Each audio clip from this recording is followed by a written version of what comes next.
When I was in the fitness industry and I was a personal trainer, I actually moved into the mortgage industry for like a 3-year stint before I opened up my personal training studios. And I went from making, 50, 60K a year as a trainer to 120K a year. And I hated it. And so I realized really fast that it didn't matter how much money I made if I hated my life.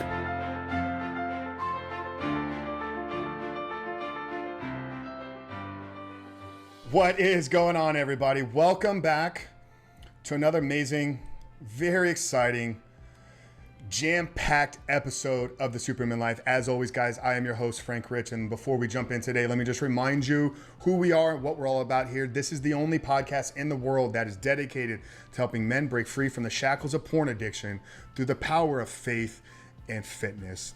And today's story, today's conversation is really driving home the importance of faith and the importance of fitness in our lives. I have a very close friend of mine, a new friend, somebody that we've been connected in the same circles for a handful of years.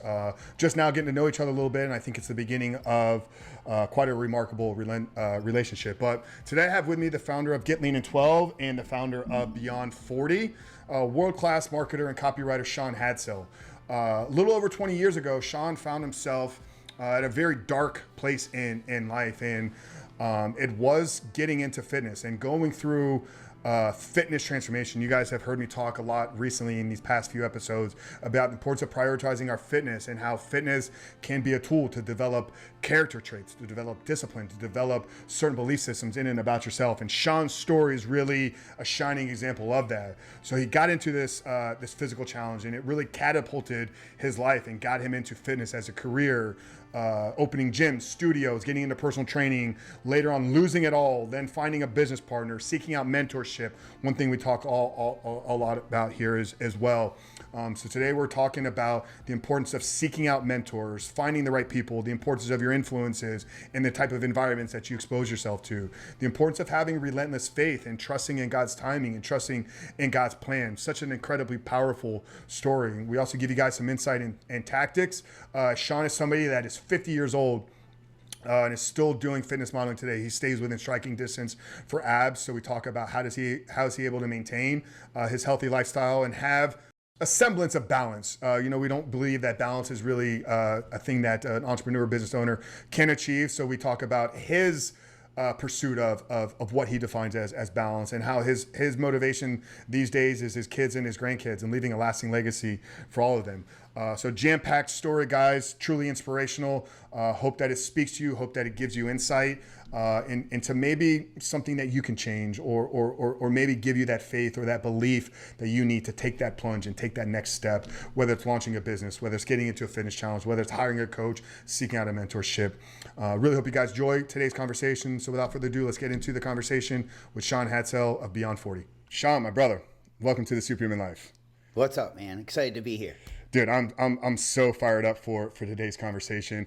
For one, like I told you, this is probably the least prepared. So this is going to be for me kind of a get to know Shaun conversation. And it's surprising, man, because as we've talked here over the past couple of weeks, like we're in the same circle. Like we know and spend time with all the same people. So it's odd that over these years, like we haven't connected. So I'm really looking forward to today, to diving into your story, to sharing, what you've gone through, what God has done in your life, and, really what you're doing now with your health and your fitness and kind of building this massive empire over there. So really looking forward to today.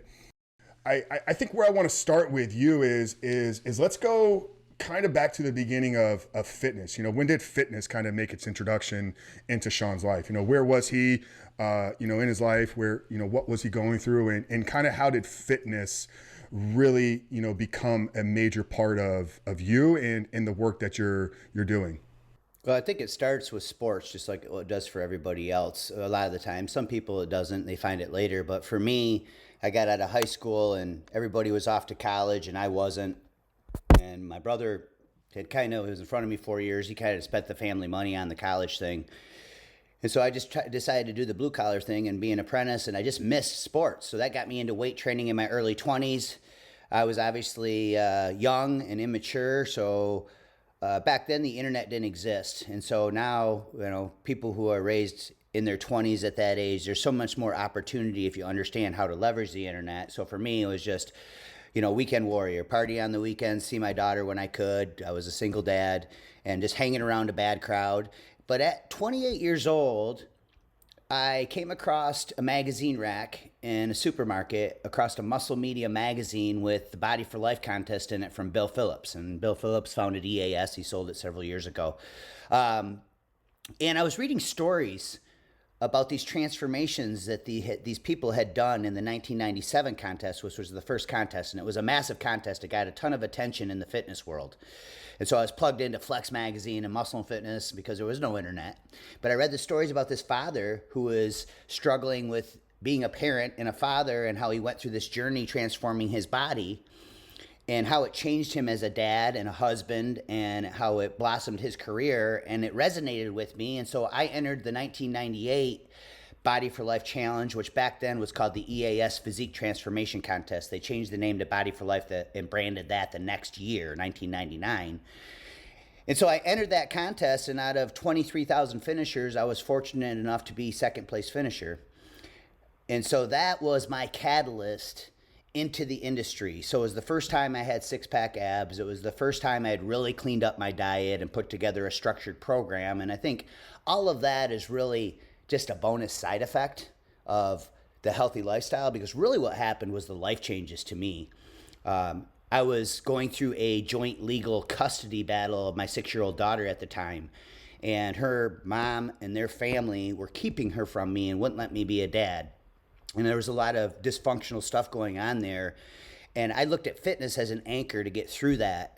It was one of those things where I was, at that point in time, I was going to liquor, partying to escape reality, because I couldn't see my daughter, and it was just eating at me inside that I couldn't see my own flesh and blood. She had been in and out of my life for 6 years.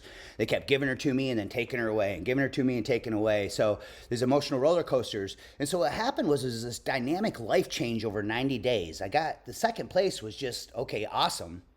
But all my debt was suddenly paid off through that journey.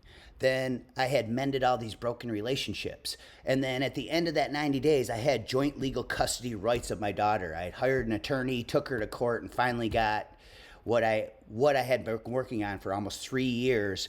Finally came to fruition. I landed a modeling contract, started being featured on ESPN as a supplement spokesperson, was in all these magazines, and then entered into the fitness industry from there. So what I discovered is that fitness is that anchor, right? That one little anchor, or that outlet that we need. And so we can either choose things like drugs or other temptations and other pleasures, or we could choose a healthy lifestyle, cleaning up our diet and exercising. And when we do that, you clean up other areas of your life automatically without even realizing it. So that was my entry into the industry. Yeah, it's like the fitness is the tool, and this is something that I've really doubled down in the work that I'm doing with my company Rebuilt. We help guys with porn. It's like, I've been at it for about 18 months now, and I see a certain group of guys that once they're in the program, like, success is just inevitable. They just follow the process, implement what needs to be done. And then there's this other element of guys that just can't seem to, like, stick to it. It's like, and I've pinned it down to, they're lacking two things: either character traits or a belief system, belief in themselves. Like, they just can't do something because they've tried before. And I think the fitness part is a tool that you can develop both of those. You develop the belief in yourself because the results they're right in front of you. Building a business, like, you don't see the results, maybe a year, 18 months, 2 years, the bank account starts rising up. Rewiring your brain, like, you don't actually see that. But with a physical transformation, you get immediate feedback that, within the first 2 weeks of seeing yourself transform through the mirror. So I think that's so true there, that fitness does become that anchor, and it can be the catalyst to transforming life. I want to go back with you, though, to your upbringing, because you talked about, like, right out of school, not really having ambitions or goals. You got into kind of the blue collar thing. Older brother kind of used up some of the funds. What was the upbringing like in terms of health and fitness? Were your parents and with family, were they kind of a model of a healthy way of living, or were a lot of the things that you got into, was that due to influences in your younger age? Yeah, a lot of it didn't have really anything to do with that. I think more than anything it was boredom after getting out of high school. I was raised in a blue collar family. My dad worked at GM for 35 years, and he was a functional alcoholic, and so he was still a good dad. But he spent a lot of time in the bar and all that, and he was a great dad. I don't have any complaints about that because he wasn't abusive or anything like that. But back then, I'm 50 years old. I mean, when you've cooked the burgers, they were grass fed. So there was a lot of healthy things that you were eating without even that were just part of our food system that no longer are. Over those 40 years or last 30 years, it's total that agriculture and all that stuff has changed dramatically. The Coke that I drank was sugar. It wasn't high fructose corn syrup, right? So I always look back at when I got in my 20s and I started learning about what all this crap did to my body. I look back and I'm like, man, why am I not I should be fat. I should be insulin resistance at this point. I used to drink 3 Mountain Dews on my way. Well, I would drink 2 on my way to Lansing to my job, 75 miles. And when I get there, I drink a Mountain Dew. So the example that was set for me when I was younger was not very healthy at all. And it was just the sports, I think, because that always teaches you the discipline. Like my parents were out. I had great parents. My parents were always like, you join something, you're not quitting, right? And so there's, obviously you go through that and they make you stick with something, right? I grew up on a produce farm. We used to get up in the morning and we'd go pick corn before school. During the fall, when school started, we'd still be picking late corn. So my mom would get me up at 5 a.m. By 5:30, we'd be shining the lights from the old pickup truck, old red, we called it, and onto the corn, and I'd be picking corn before I even went to school. Then after school, it was practice. So I think looking back on that, that's really what taught me work ethic. A lot is between sports and between my parents towing the line, making sure I got, I was at least a BC student, and growing up on a produce farm really taught me work ethic, and it taught me the value of working hard for something. So I think that carried over later on. And so when I didn't have sports anymore, there was this big hole in my heart, a hole in my life, and I needed to fill that with something, and that's when I found the weight room. Got it. Yeah. Such a important point to address there with the work ethic thing. You talked at the beginning about, we didn't have you didn't have the internet back then. You had to, you kind of had to become resourceful in finding this information. Same was true for me when I got into health and fitness. This is back in the early 2000s. Internet was around, but it wasn't the tool that it was today. I don't think bodybuilding.com existed. I actually remember the first time I found it. I think I was 21, 22 years old. But yeah, it was magazines. It was, the Arnold Encyclopedia.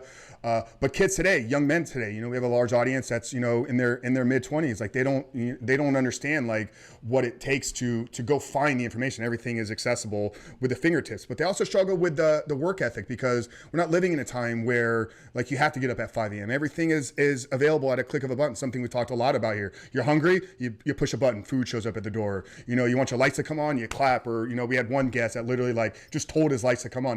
During the podcast, he's changing the lighting, the settings on his lighting. So everything is readily available. So what can guys do today, young men, whether they're getting out of high school or they're already kind of, in their 20s, but they're struggling with the work ethic component? What are some practical tips or strategies that a guy can, implement if he didn't have that upbringing of 5 a.m. work, before school? Is there anything that you could share with our audience to develop work ethic? No question. It's find a mentor and have him hold you accountable. There's just what happened when I did the Body for Life contest, I didn't get my poop in a group until I was 28 years old, right? For me, I was just flying through my 20s, trying to be a good dad, pay the bills, and all that. But what happened was during that contest, I started meeting other people at the gym and other successful people, and I started noticing that the people that I wanted to be more like. And so instead of just surviving, I wanted to start thriving. And it started in the gym.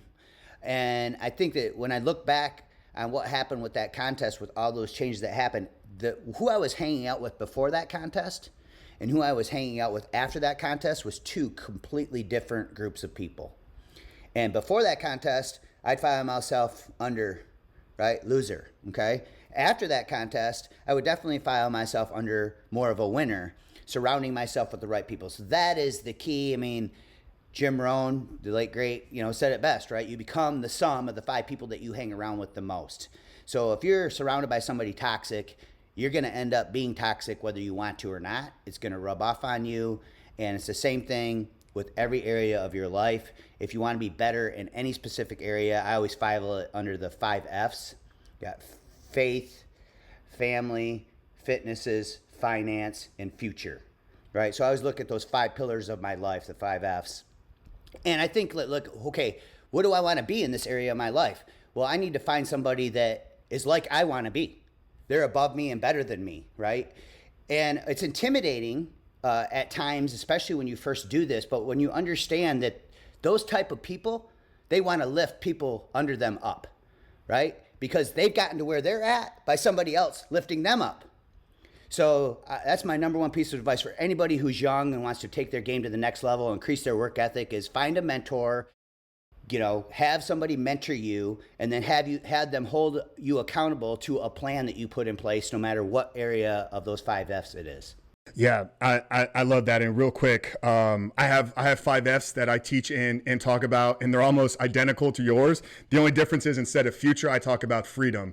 And freedom being, the time that you have to yourself outside of your work commitments and then your kind of personal, kind of life commitments. So you have 3 to 4 hours of kind of personal maintenance, like shower, brush my teeth, eat, all the kind of things, personal hygiene. So you get about 6 hours a day of kind of freedom. So that's what I talk about. So what are you doing with that time? Is it something that you're just browsing and binging on Netflix, or are you picking up a book? Are you listening to a podcast? Are you getting a second workout in, 75 hard type of thing? So I really love that. At the time, when in your 20s, did you understand, like what you just articulated to me, that you were seeking out a mentor because you knew that they were going to be the path to you? And if not, when did that click for you? It really happened during the contest. Because all of a sudden I started improving my body and I started feeling better, and then it just led to other things. Okay, I want to improve other areas of my life as well. I want to get my crap together financially. I want to start preparing for my future more. The struggle with my daughter really helped that, because she gave me a bigger reason, right? The reason why. We always got to have a bigger reason why we do this stuff, right? So I think that was a huge part of all that, so to speak. Yeah. Do you mind sharing kind of what you're doing, to make income at the time? I think, like a lot of people hearing this and they're like, yeah, that's great. I'm ready for a breakthrough, but I'm in this situation and Shaun doesn't know because I'm here. I'm already too far down. I'm already too deep into this side of thing. What was your life actually like at that time? If you don't mind sharing it a little bit. Actually, I think this played a role in it as well. I was a product specialist for the automotive companies, and I would travel to different cities and do the auto shows. And so I literally did half this contest while I was traveling, which is lots of cans of tuna back then. Anyway, tuna and salsa, baby. So, and I think that was good because I literally started that almost right after I entered the contest. And so I started seeing these different cities, and that got my mind, oh my gosh, there's more than just Birch Run, Michigan, this little hillbilly town that I grew up in, right? And so backtracking that to me discovering mentors, it happened on accident through this entire process. I started reading books. And so if you're looking for a mentor, you can use a book as well, like find books to read. Obviously, I'm sure you recommend several, but I was reading books by John Maxwell during the contest. And so he would always go back and he always quote scripture and he would always quote Christ. And of course, I was raised Catholic. So to me, it was like, oh, it's another Sunday. I got to go to church. And so I think that the Catholicism was amazing to teach me there's a God, there's a son that was sent to earth, and he died for our sins. But that was the extent of it. There was nothing that taught me how to have a deep relationship with Christ or God. And that's okay, because it did teach me about his existence. Otherwise, I wouldn't have had any faith. However, when I started reading these John Maxwell books, all these quotes about Christ, I'm like, man, this Christ guy is like, he's got like everything I want, like the characteristics of this guy.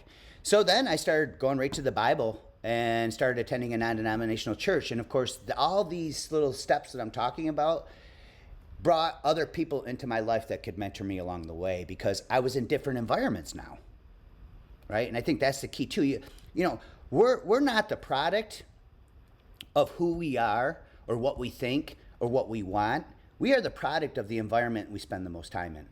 And that's really what it really comes down to. There's an amazing book by Benjamin Hardy that goes into the deep science of this. It's called Willpower Doesn't Work. And it's really like, it's enlightening to understand that the environments that you put yourself in are going to be a reflection of how successful or how not successful you are in any endeavor. Yeah, I love that. We had Mike on, your good friend Westy. We're both part of this Christian group called Roar, and Dr. Ron, who runs that group, teaches this concept of ITAR, and it's your influences dictate your thoughts dictate your actions, and your actions dictate your results. And your influences are everything from the environment, from the people that you're having, from the conversations that you're allowing to go into your head, from the content that you're consuming, whether it's audio, whether it's visual, whether the books that you're reading. So all that is dictating what's kind of going on upstairs here. So great. I mean, 28, second place, Body for Life, changes our life, pay off debt, get a new, deeper sense of purpose in life. We wouldn't have much of a conversation though if that was kind of it. So, Shaun turns 28 and then he, sets off on this trajectory and, becomes this uber successful business guy running, this multi-million-dollar a month business. So pick us back up there, kind of like what's the next phase, kind of what happens after you kind of win this or get second place in this challenge. Well, it was definitely realizing that I had a passion. There was a problem with being a personal trainer. I was very successful, but I burned out. And it was all because I didn't have leverage. And I was trading time for money. So even if I was charging my client $70 for a 45-minute session, I'm still only making $75 for that 45-minute session. I'm limited to, my income has a ceiling on it no matter what. Even if it's a decent income, I still have to add more hours, more training hours to make more money. Well, where does that end? So for me, I started getting to a point, I was like, okay, where am I going here? I'm going to be burned out in the next 2 or 3 years. So I started looking at, okay, how do I get a team of trainers under me and leverage them when they're younger? Because I was making $50,000, $60,000 a year as a trainer. That's a good living, especially, this is back in the early 2000s, right? So the dollar was worth a little bit more. So I started looking for investors to help me open a personal training studio because I was going to Lifetime Fitness and there was a lot of business people that went there. And of course my physique attracted a lot of attention. And that got me in the door to meet a lot of very successful businessmen that needed help with their fitness. And of course I knew the law, the go-giving law, right? The giver's gain law is if I help them, they can help me. And so I started introducing myself to these people. I met a couple investors, presented them with a business plan for a franchise that I wanted to join, Fitness Together. And what ended up happening is, long story short, is I ended up finding a female that I met, believe it or not, who is divorced and her kids were leaving high school and she had a pile of money and needed something to do with it. And her and I became very good friends. We didn't even date. We were just good friends through another mutual friend of ours. And long story short, that ended up being my wife. And so we got into business together and actually opened up a personal training studio franchise in Ann Arbor, Michigan. So that was my journey. And I think, again, it goes back to environment. Like, if I would have never put myself into a health club that had a higher end clientele, I wouldn't have been able to meet people like Karen and like these other investors. And if it wasn't Karen, it would have been somebody else. I wanted it to be her because I trusted her. She had built trust with me. And these other guys I didn't know. However, with being said, it all goes back to how you surround yourself in the right environments. So we ran that studio to number 8 in the world out of like 350 franchises. So it was very successful. And I had a team of 12 trainers that took over for me. And every business has its challenges. My challenge was that brick and mortar model was overhead. So we were in Ann Arbor, Michigan, high rent district. I'd say we do between 75 and 100K every single month. And sometimes I'd be lucky if I'd keep 7 or 8 grand of it, right? Because overhead was so high. So we made a good living and it paid the bills and it was really good to us. But I realized, again, leverage. And I started seeing the Vince Del Montes and the Mike Westerdals of the world online and what they were doing. And at the same time that started happening, I had a couple trainers that were doing shady stuff, stealing clients from me, sleeping with my clients. And so you build this great team and then, you try to babysit that team. And it was very successful. It was a great model. It served its purpose. But I just knew I had more leverage with an internet business. And so I sat down with my wife and we talked about the challenges of the model that we had, and we had a lady that wanted to buy the studio from us, and she had 2 other studios, so she had a good system in place. I just didn't want to dump it. I cared about my clients. I cared about the business. I wanted to see it keep going, and I wanted to see it I wanted to hand it off in a very ethical way and not just give her a mess, right? Well, long story short, we sold it to them for a hefty profit, and they never paid us. So they put down a down payment for $15,000, and I ended up having to file a lawsuit against them. It took me 3 years to get the money.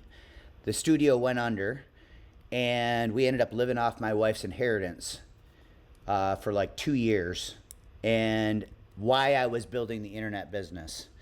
So you can see the transformation of getting into the entrepreneurial journey, and I think this is like, you hear the story behind every successful story, there's 10 failures, right?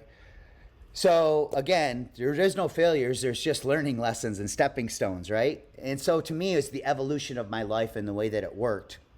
I look back at that, and I look at the things that I did wrong. I don't blame the doctors. I don't blame anybody else. I don't blame my trainers for sleeping with my clients. I don't blame them for stealing clients. I blame myself for not having systems in place that would have caught that stuff sooner. Or I had a few red flags on these people buying this studio, and I ignored them on purpose because I just wanted to get rid of it, right? Even though I cared about the clients, I'm like, okay, this is my way out. So again, learning lessons. So it's all just about learning through those processes and those mistakes. So when we saw all these guys online, I started building out info products and info funnels. What I did is I sat down, and this is an important part of this story, is I sat down with my tech guy that ran the traffic for my local advertising on Google for the personal training studio. And I told him I wanted to start an internet business, but I didn't know anything about technology, but I was a good marketer. And so I made him 49% partner 3 years later. We started the company together, and we just built it together. But it was literally 3 years of off and on struggles. We'd get a taste of, like, 1 month, I remember we made $30,000. We're like, oh my gosh, this really does work, right? This works, you know? The P&L for that year was negative $8K, okay? So as we were living off my wife's inheritance, she became resentful for a good reason. And of course, me sleeping at night didn't really happen a lot, because here I am, a man, I'm married to her. We fell in love through this business. We built this business to number 8 in the world. We had this huge successful thing that got us a lot of attention. We were really known in Ann Arbor as this cute couple. They used to call us Lifetime's cutest couple when we go into Lifetime Fitness, right? And all this stuff really was just overnight almost like gone. And we started drinking too much because we wanted to escape reality, because the stress of the finances was hitting us so bad.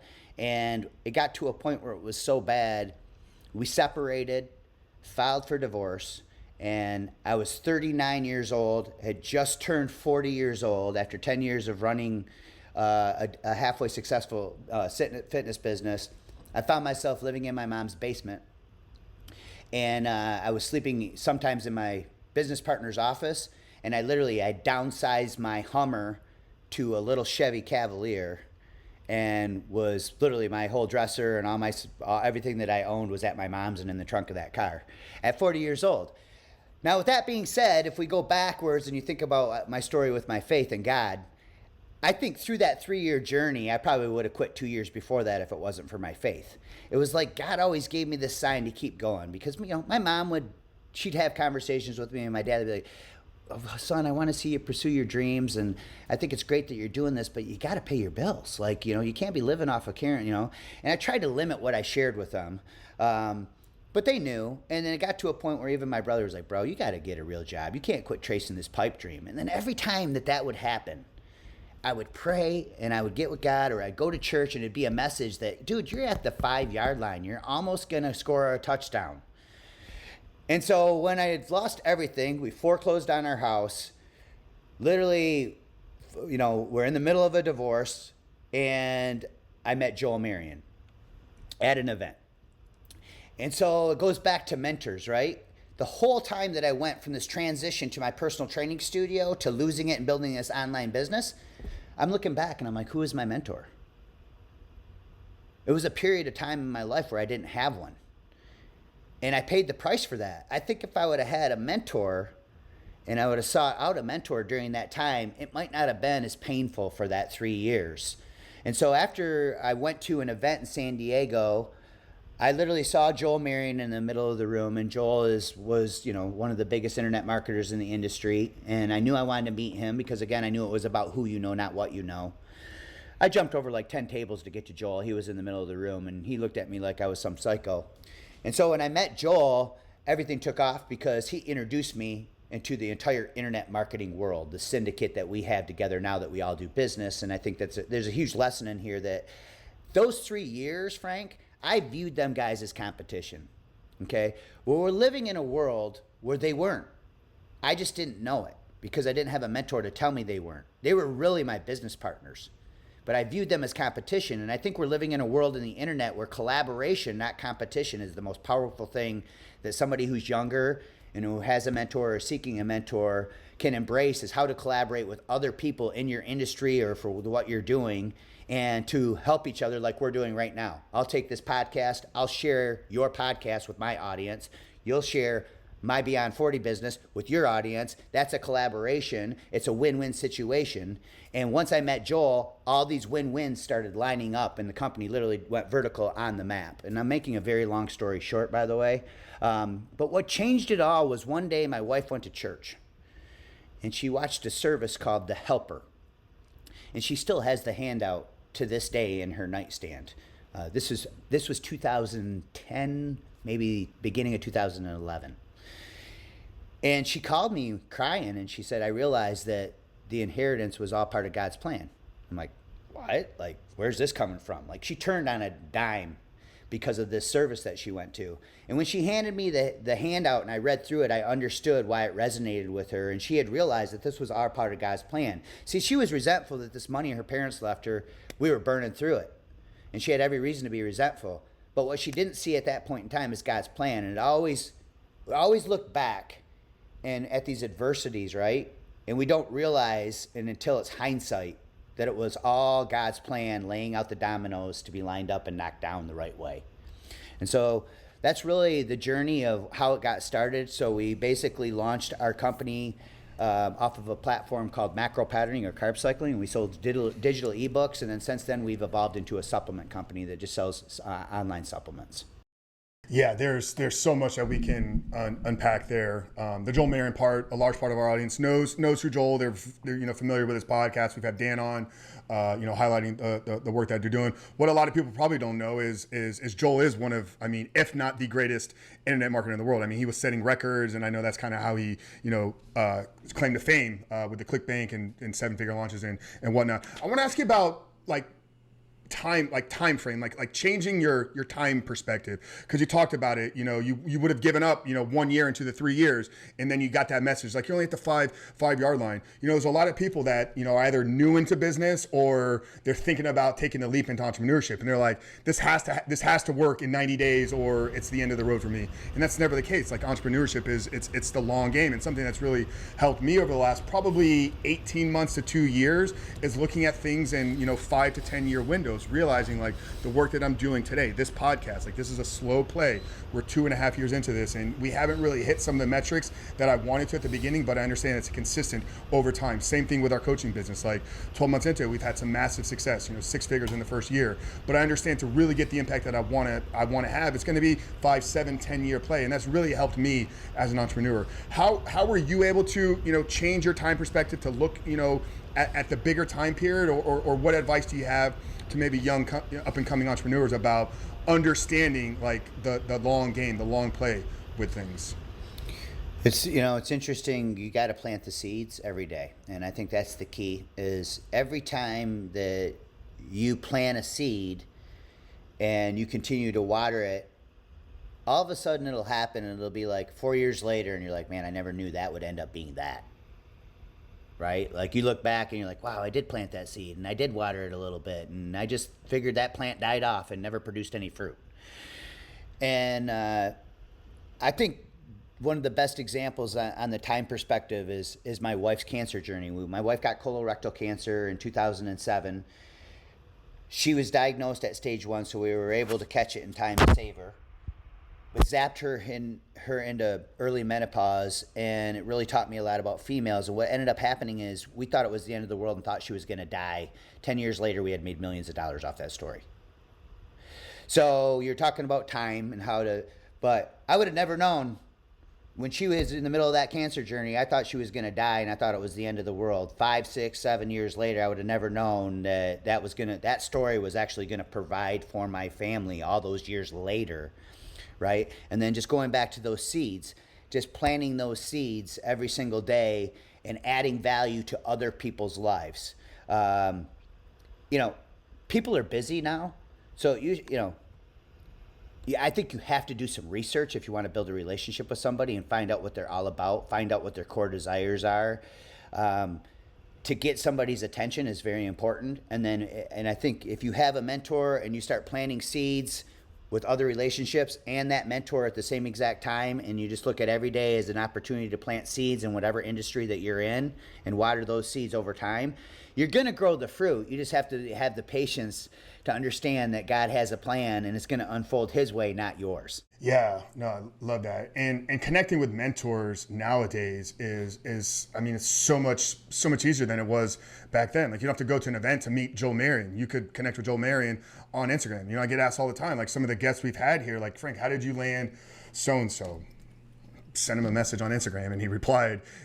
I send a lot of those that don't get responses, but guys, I talked about this last week with Sean Whalen on the episode. You have better technology in your pocket than the technology that sent the first spaceship to the moon. Like, you literally have a supercomputer at your disposal, at your fingertips. Like, access to the world is right there.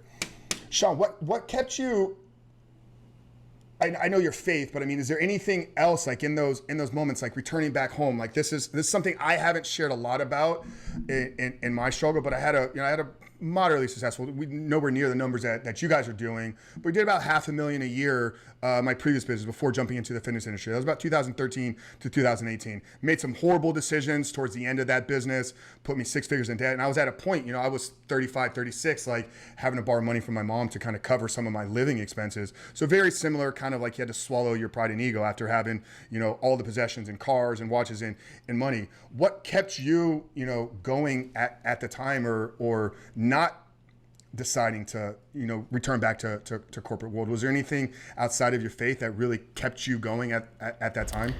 I think it's just passion. I think that and it's such a cliche, and I know it gets overpounded and overused, but it's true that if you're passionate about something, then you are way less likely to lose focus.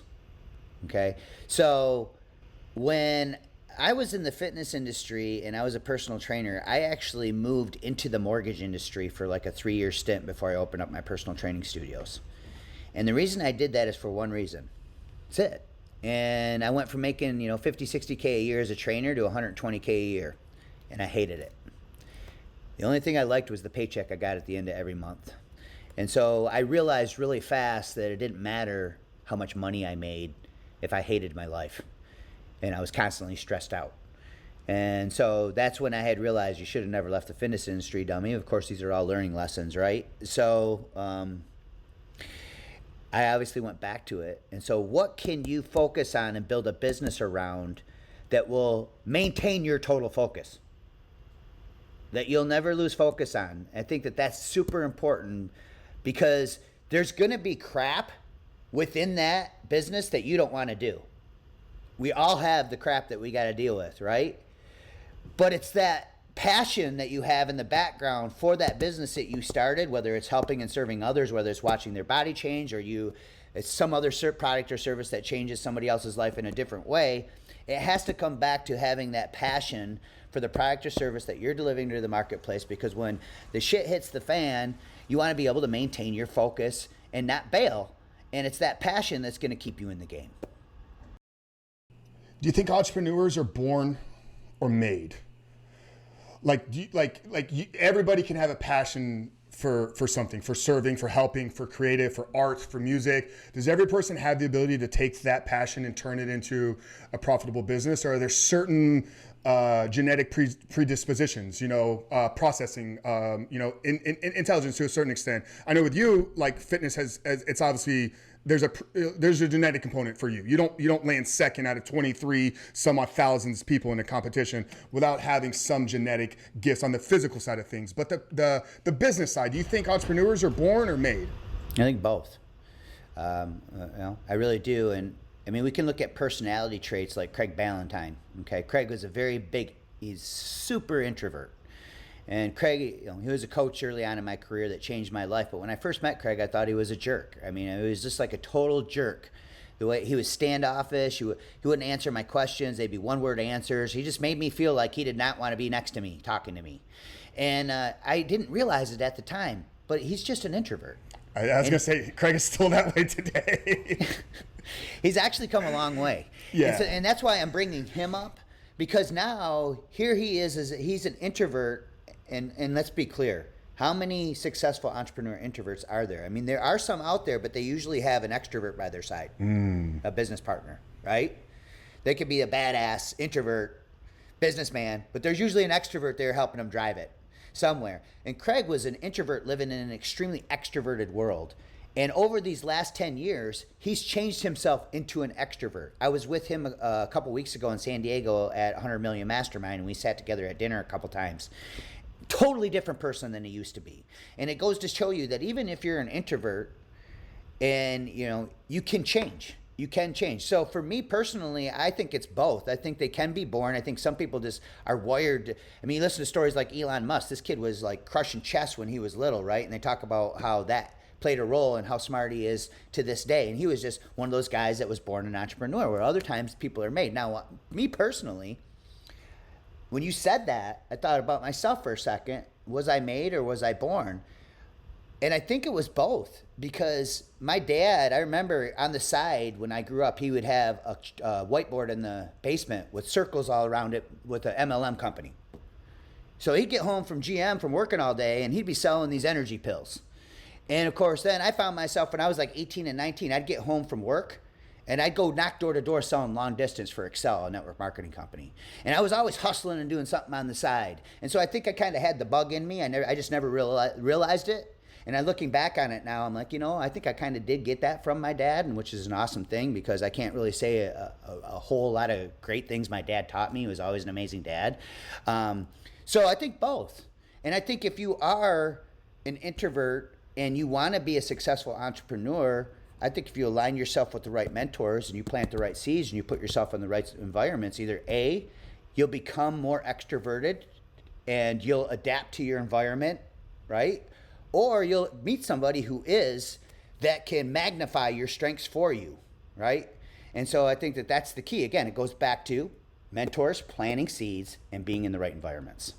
Yeah, I definitely think there's something to you were born with certain abilities, just in your storytelling, when you went from 21, 22 blue collar guy, and then this rapid kind of growth expansion where you're like identifying leverage and looking at time versus dollars. Like not a lot of people have that perspective of thinking. Like yeah, job, I'm supposed to get a paycheck, and my paycheck is the hours that I work times the value that the company pays me. So people have that smaller thinking, but you instantly seemed like you had bigger thinking.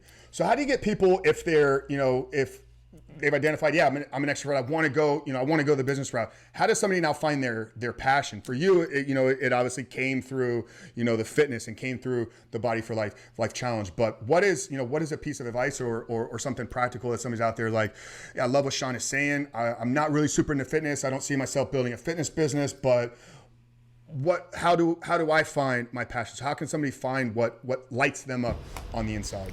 That's a great question, actually, and one that makes me think a lot.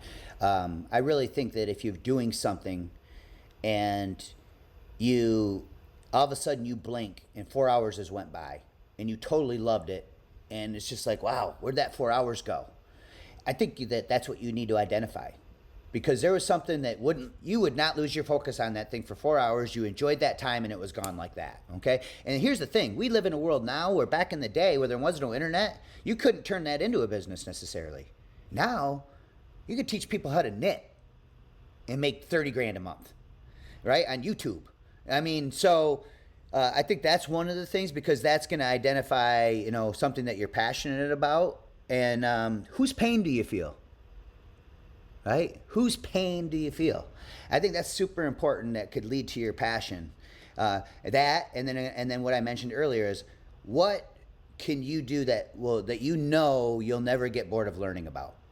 And for me, it's the body, right? It's the body, it's nutrition, it's diet, it's anything that has to do with health. It's constantly evolving and changing and improving. And so I think maybe that might be helpful too in identifying an industry or a passion that you can continuously learn, continuously be learning. Yeah, I mean, it's one of those cliche statements. I think it was in Shawshank Redemption: "Get busy living or get busy dying." So it's like either you're regressing or you're growing. Nothing stands still. Right? I mean, it's the way it is. I've been revisiting the book, The One Thing. And I don't know if you've read that, but it's just like that question, right? I woke up this morning. What's the one thing that I can do that by doing it, it makes everything else irrelevant or unnecessary? Right? So I'm on the pooper in the morning saying this to myself because I'm back into the book again for like the third time.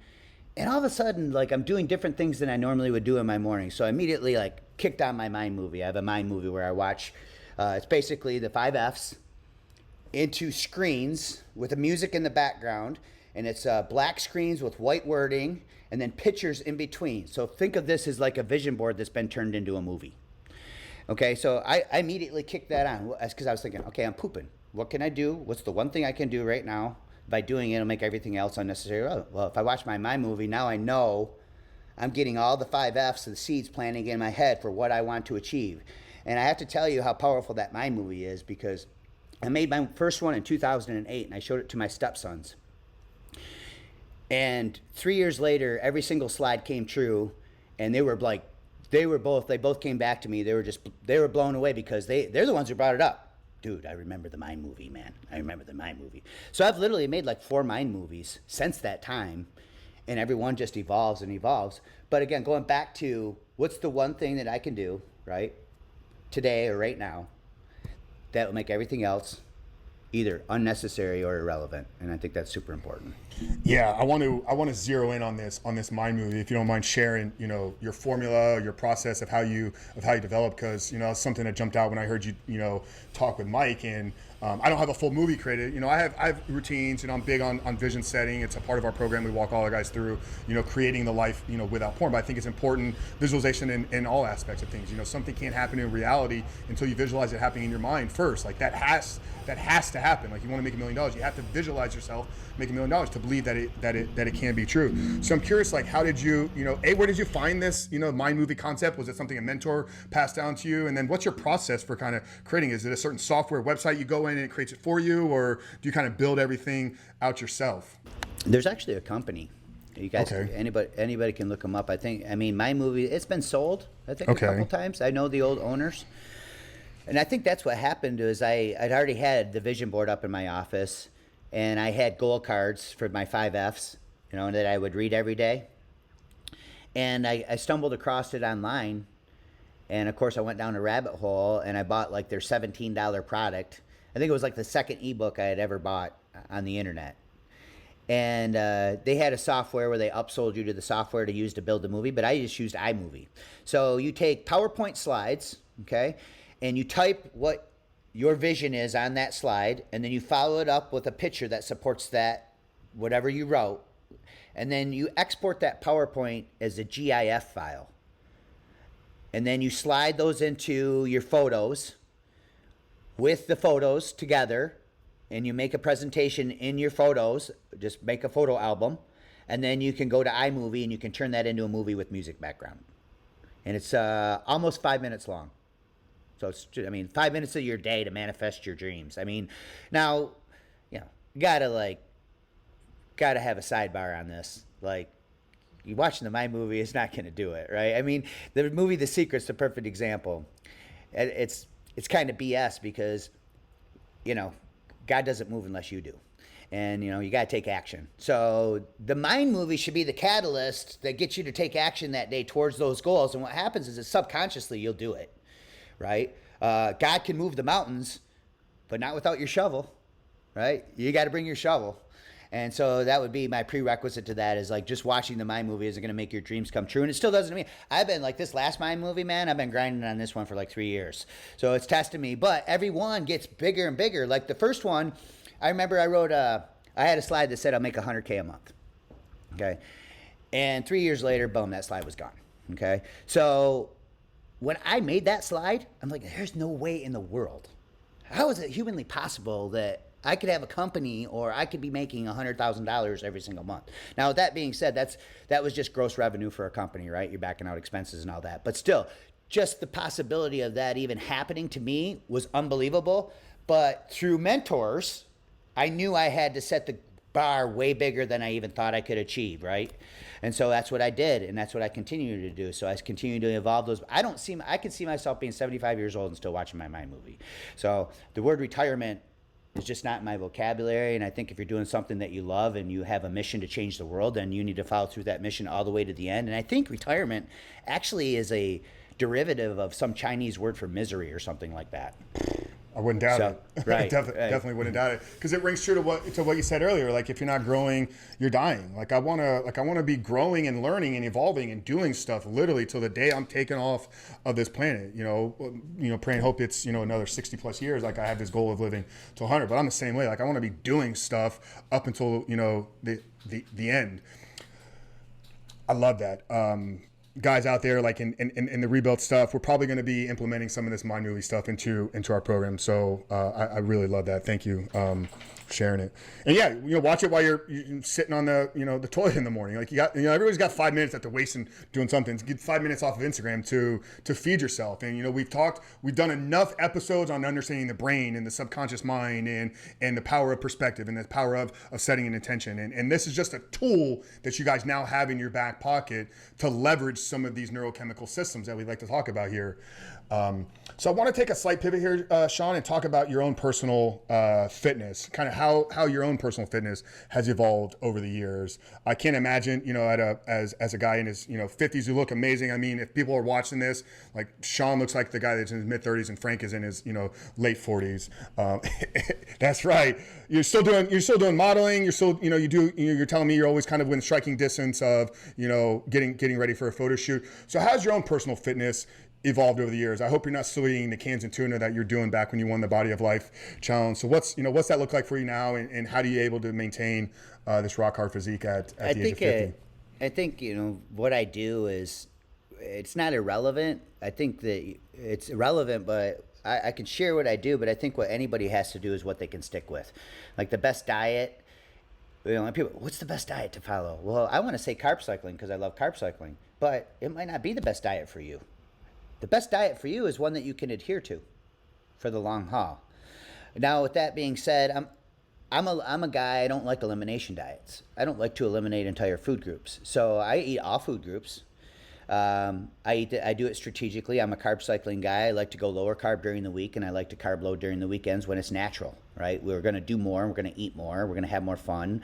So to me, it just plays into a natural lifestyle where you can go lower carb during the week, and then you can have your carbs on the weekend and enjoy yourself. And it's very, very good hormonally. So for me, my thing is lifestyle, not like hardcore dieting. Now, right now it's an exception to the rule because I'm in the middle of 75 hard. You know that, right? So this is just, and again, it's not a body transformation contest. It's mental toughness, right? And it really is mental toughness.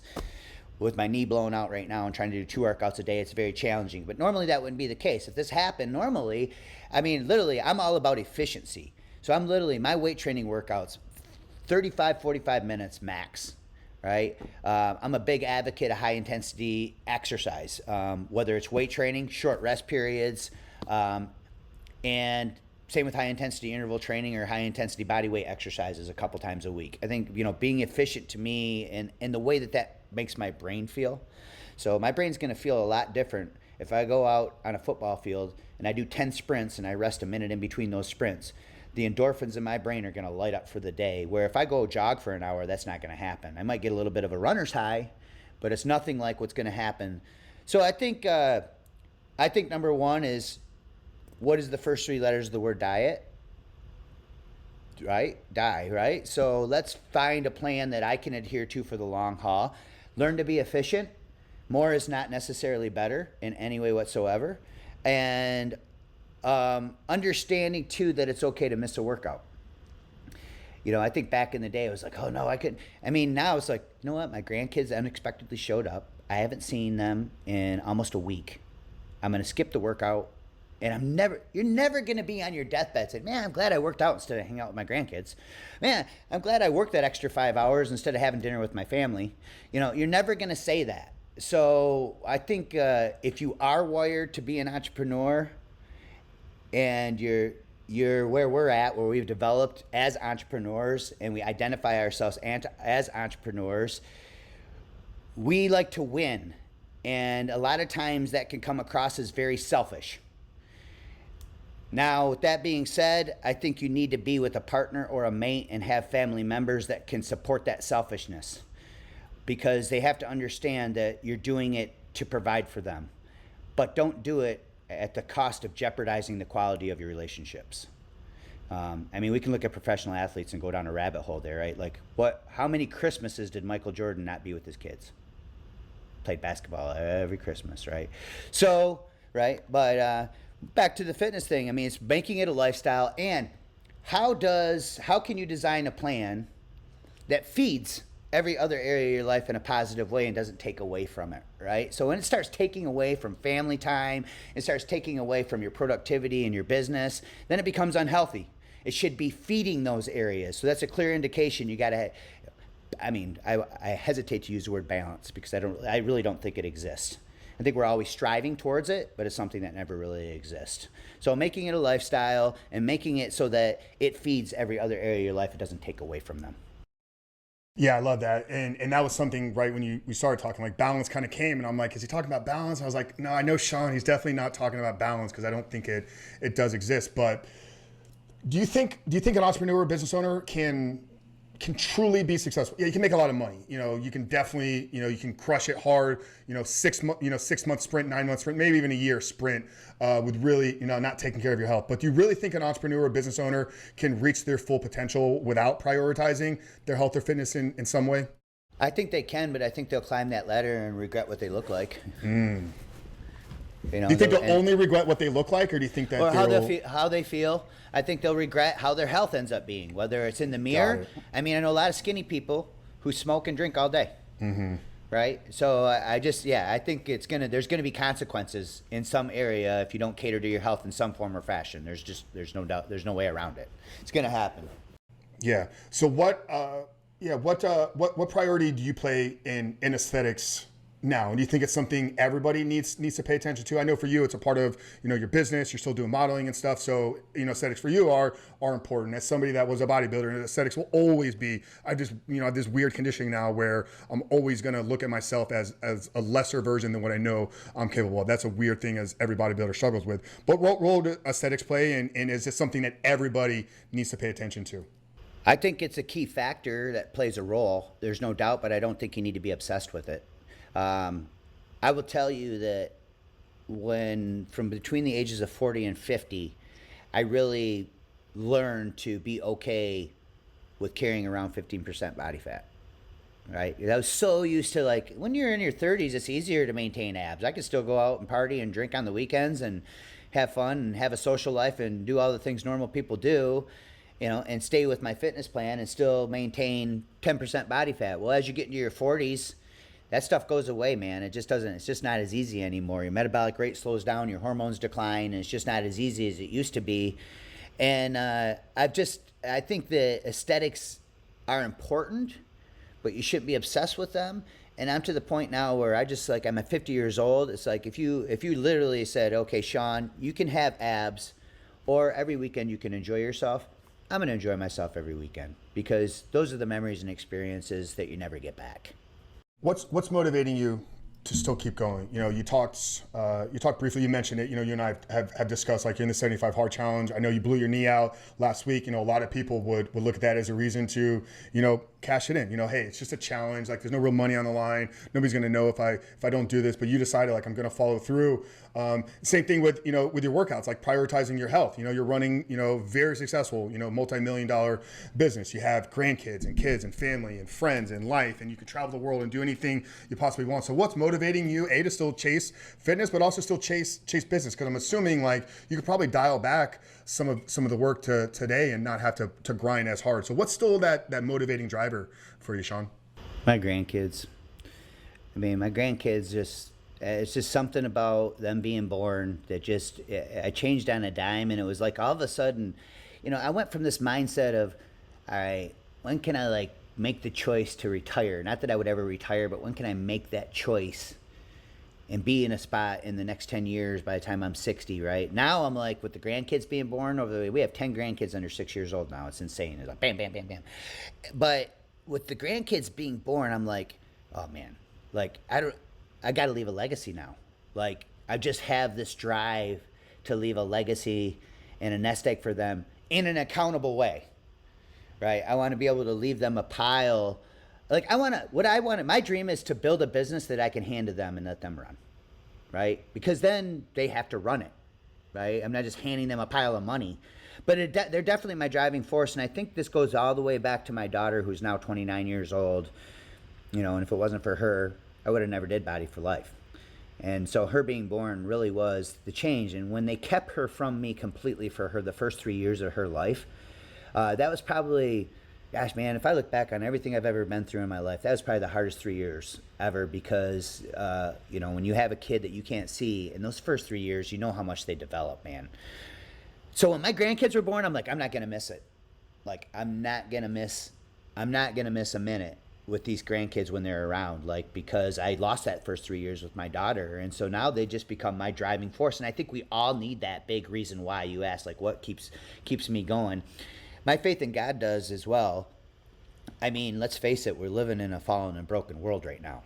And it doesn't look like it's getting better anytime soon. It's not going to be the season of enlightenment here anytime soon, right? And so that's a motivating factor as well. How do I build a legacy and a nest egg that allows my grandchildren to look at me as an example, as a mentor, to allows them to take personal responsibility for their own life, to never be a victim, right? And to understand that if it is to be, it's up to me, right? No matter who you are, no matter where you're born. I mean, we can go on about stories and stories of communist people that have come over here and how successful they are. So yeah, I mean, it just goes back to finding that reason why. And I think everybody needs to have that deeper reason than themselves or money or attention or fame or any of that stuff. I want to build a legacy and a nest egg that makes God smile, and I want my grandchildren, when I'm gone, I want them to brag about how much their papa taught them. Absolutely love that. Shaun, tell our listeners about your business, Beyond 40. Kind of what you guys have going on. I know there's been quite a drastic change with your focus, and you talked about transitioning from the info into the supplements. So yeah, tell us about what you guys are doing, what we can be excited, and how people can learn more about everything you're doing over there. Well, company's called Beyond 40. You just go to beyond40.com, and that is our main hub where we sell nutritional supplements. Right now we're focusing on primarily weight loss supplements, and then we're going to be moving into more lifestyle stuff here next. And really the reason that we decided to move into that category is because we can help more people. It's really that simple. I mean, as much as I don't want it to be this way, people don't want to change their habits. They want to take a pill. And so what we do is we sell them what they want, which is the pill, and then we try to give them what they need in our community, right? And what they need is accountability, what they need is mentorship, what they need is a plan, what they need is knowledge, and they need to learn how to apply that knowledge, because knowledge is not power until it is applied. And so that's what the Beyond 40 vision is all about, is creating a community of like-minded people, and we focus on people over 40 because of how much changes in people's bodies past the age of 40, whether it's hormones or the metabolic rate slowing down. Things need to be approached a little bit more strategically and a little bit differently.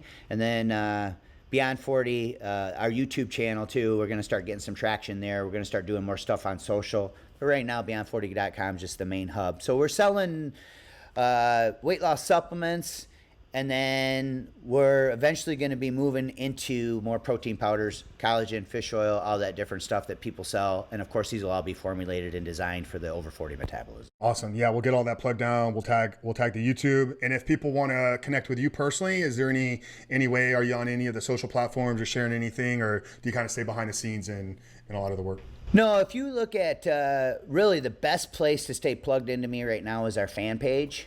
It'll say Get Lean Beyond 40 because we're in the middle of a name change, and if we change the name all at once, they punish us with the algorithm gets dinged really hard. So it'll eventually change. When you go to the page, it'll say Beyond 40. But if you just like that page, you follow me, my coach Terrell and I are posting awesome content videos every week, and then we're sharing our spiritual stuff on there as well. Yeah, I love that. We could probably tell people just to go to beyond40.com, and then the algorithm will find them later on. You'll find the people if they just got to find you. We target you. Find you we'll stalk you. Don't worry. We'll stalk you. We don't need to get all into the behind the scenes. But Shaun did share an incredibly powerful business lesson. We were telling us about that. Identify, your customer avatar's problem. Sell them what they want and give them what they need. Like, people don't want to buy workout rings. They want to buy the pill, but then create a community on the back end to provide them with the support, the accountability. Like, anybody that is just early stages of trying to build a brand or trying to build a following or trying to build a business, like, just follow that formula that Shaun just laid out, and you'll start to lay the groundwork for success. It's not as easy as just doing that, but there's a lot more to there. You talked about books here, Shaun. I want to ask you for some book recommendations. We do recommend a lot. Obviously, you can see behind me there's hundreds, but if you can, maybe 3 books, one fitness, one business, one mindset that have a lasting, real impact on you, or something that you think that people can get value from. Well, I talked about willpower doesn't work, and I talked about the one thing, and those 2 books are 2 that I continuously go back to because we live in a distracted world. And I think that's our number one enemy is distractions. I just finished The Standard by Josh Kadorian, and it's about the masculinity of Christ. I'm sure you're familiar with it. It's incredible. I'll probably end up reading that thing again just because it was that good. And as far as fitness goes, I really haven't read a fitness book in so long, just because I haven't needed to. I think back in the day I really liked Body for Life, but then that book is so outdated at this point. There's so much science. I think it just goes back to, again, adherence. What can you stick to for the long haul, and just stick to it. How'd you come across Josh, if you don't mind me asking? Chris Wilson.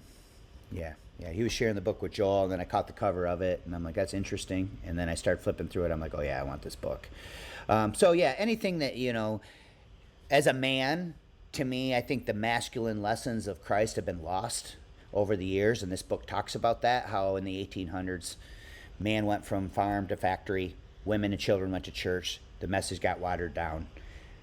Christ is grace, Christ is forgiveness, Christ is love. Yes, he is, but he's also controversial. He's also a leader. He also calls people out. He went into the temple and scared people with his physical strength when he flipped over the gambling tables in the temple. Like, people don't picture him like that, okay? So I think it's really good that we need to understand that I think we're living in a world where masculinity is being attacked.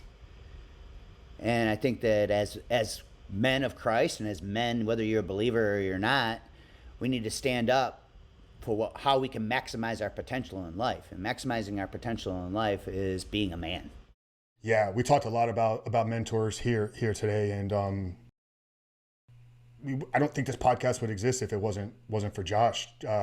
Josh was with me on October 23rd, 2018. He flew from Pennsylvania to a business event in Orlando, and he said, drive over for lunch. And that was a day that I was saved, I accepted Christ.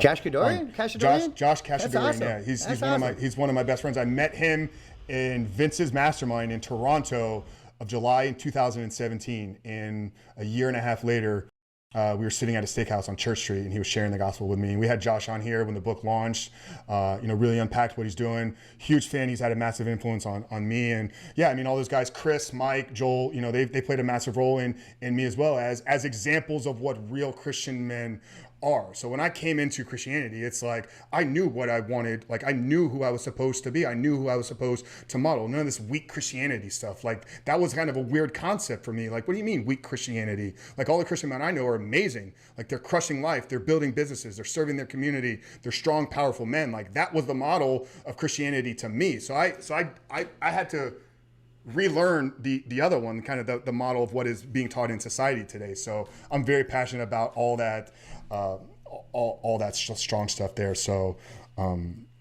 Shaun, this has been amazing, man. I'm so grateful that we got connected. I'm so appreciative for you coming on here. We're gonna get everybody to check out Beyond 40, and where to find you. So, last question here, Shaun. We end every single episode with, obviously, the title of the show is The Superhuman Life.